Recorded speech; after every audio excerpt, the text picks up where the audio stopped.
Hey, what's up everybody? Today we're going to be working on the rear brakes on my GS350. Let's jump straight into it. Alright, I got the parts laid out here. These are all factory parts. Some people buy aftermarket stuff, but generally for brakes I stick with the OEM things. Here's the part numbers you're going to need for the rear discs. These are the brake pads, and that is the shim kit. Alright, we got the car pulled into the garage now here. We're going to get the rear end jacked up and get the wheels off, and then we'll get started. Alright folks, we got the wheel off now. Let me show you some of the tools you're going to need here. So in order to make your life a little bit simpler, you're going to need 17 millimeters and 14 millimeters. I use both a ratcheting style as well as a regular one.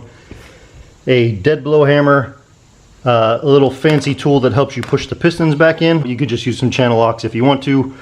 Also, if your rotor is stuck on like mine, you'll need this. Also, if your rotor was stuck on like mine was, you'll need this M8 by 1.25 thread pitch. Also, 21 millimeters to take the wheel off. Alright, let's get started on removing things here. The ones that you're going to need to remove are right here. So right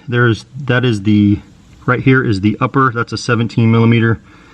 And just below it down there, that is the bottom one, and that is also 17 millimeters. The uppers right here, that is a 14, and then its little friend just down below right there, that's also a 14. Yeah, so basically just 4 bolts gets this whole thing off, and then we'll be ready to put the new stuff on.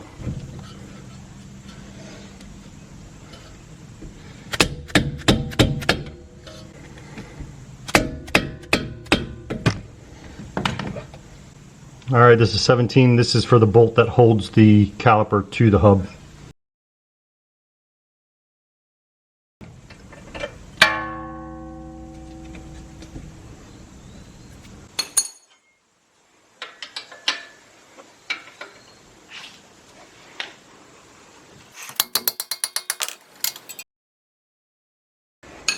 Alright, now that I got everything loose, I'm going to separate the caliper from the bracket, and then we're just going to put it up here out of the way.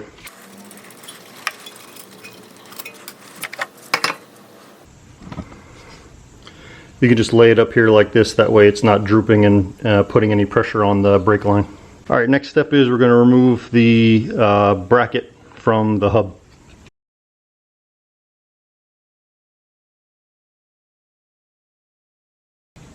Jeez, how long is that freaking bolt? Alright, so now you can take this out. We're going to put this to the side because we're going to clean it up and get it ready to put the new pads back into it. Alright, as you can see, this rotor is stuck on pretty well. They usually get stuck on. This car has 118,000 miles. I think the rear brakes have been replaced at one point. But what I'm going to show you, this is where that M8 bolt comes in handy. You just thread it in here.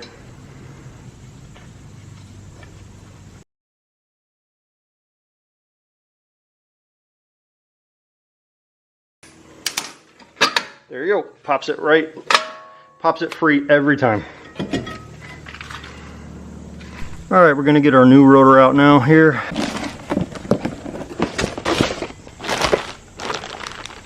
On the old rotor, you want to make sure you take off this little rubber thing. This is what protects the adjuster for the rear brake, the rear parking brake. So just get yourself a screwdriver and pop that out. Alright, to make this go in easier, spray a little bit of silicone on it.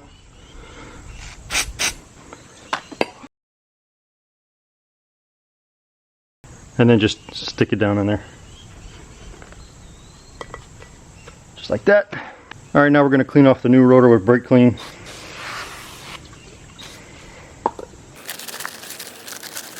Just making sure we get any oils and stuff off of it. Do the inside as well. Alright, now we're ready to put this back on. New rotor going on. Just like that. We're going to go clean up the bracket and get the new brake pads prepped. We'll do that outside. Alright, we're going to get our old pads out of here now. Remove these and set them to the side.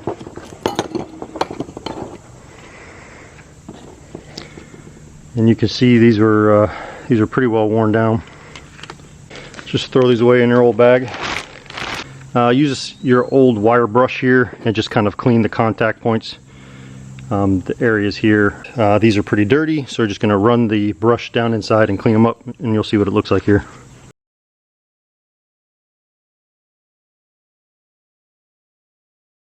That's the area where the pads sit. I'll clean the other side inside. I'll clean the other side inside the garage. Maybe it's a little bit easier to see. Camera has a hard time picking it up sometimes.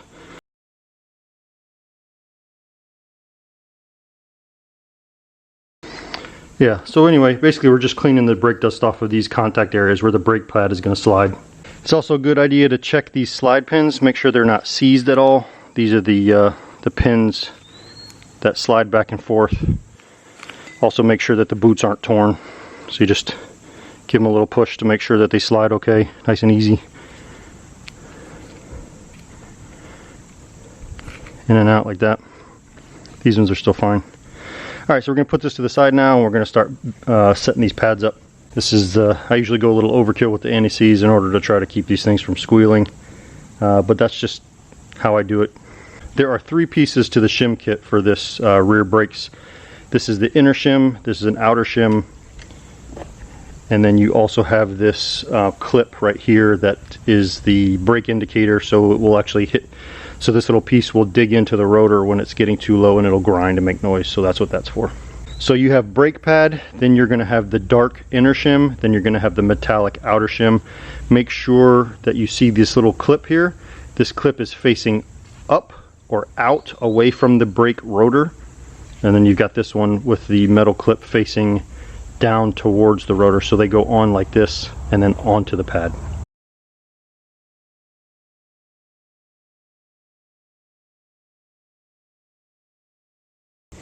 Then you put this piece right here onto the top of the brake pad and push it down. Like that. Then you just repeat, do the other side. And when you're finished, it'll look like this. They're all loaded up and ready to go. Last thing I do is I put a little bit of anti-seize on the edge of the pads where they're going to sit inside the bracket. Just like this.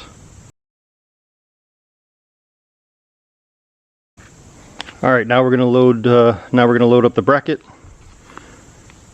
and we'll go put everything back together on the car.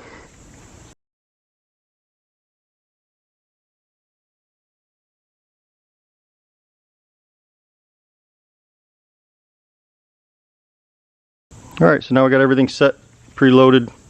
We'll go put this on and tighten everything down. We got our 17 millimeters and our bracket, and we're going to put everything back together.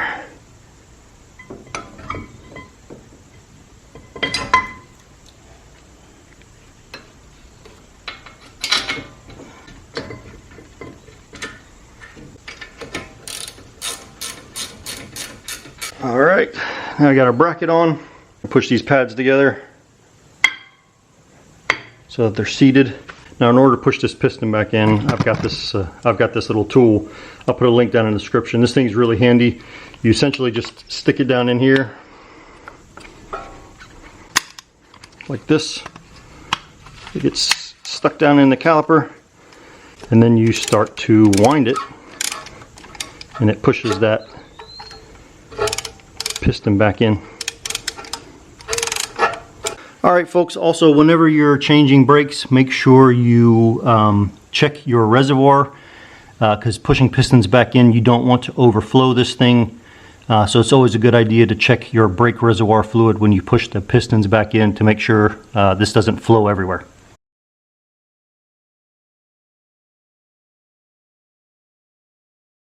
We're just going to slide this back on over top. Make sure our slide pins are out of the way so it reseats. And there we go. Now we just take our 14 mils and put these back in and tighten everything down. We'll be good. I've now gotten the 14 mils back on. Something I want to show you on here if I can. Right here is the bolt, but on the inside right here is a little is a little grab that sometimes when you're putting this back on, the bolt, sometimes this will spin and turn. Just put a 14 mil on here and hold it still, and then that way you can tighten the bolt on, and it won't spin around on you. That helps to keep this thing from getting bound up and tearing this boot. All right, but that's pretty much it. Now you're just going to retighten the 17 millimeter bolts here that hold the bracket on. You're going to tighten the 14 millimeter bolts that hold the slide pin in place. You're going to put your wheel back on, and then when you're finished this, you just go to the other side and finish the other side, and then that's it. You've changed your own rear brakes. This is something that you can do in your garage on your own. Don't be afraid of doing it. Just go slowly and pay close attention, and you should save yourself a whole lot of money doing this yourself. Thanks for watching. See you next time.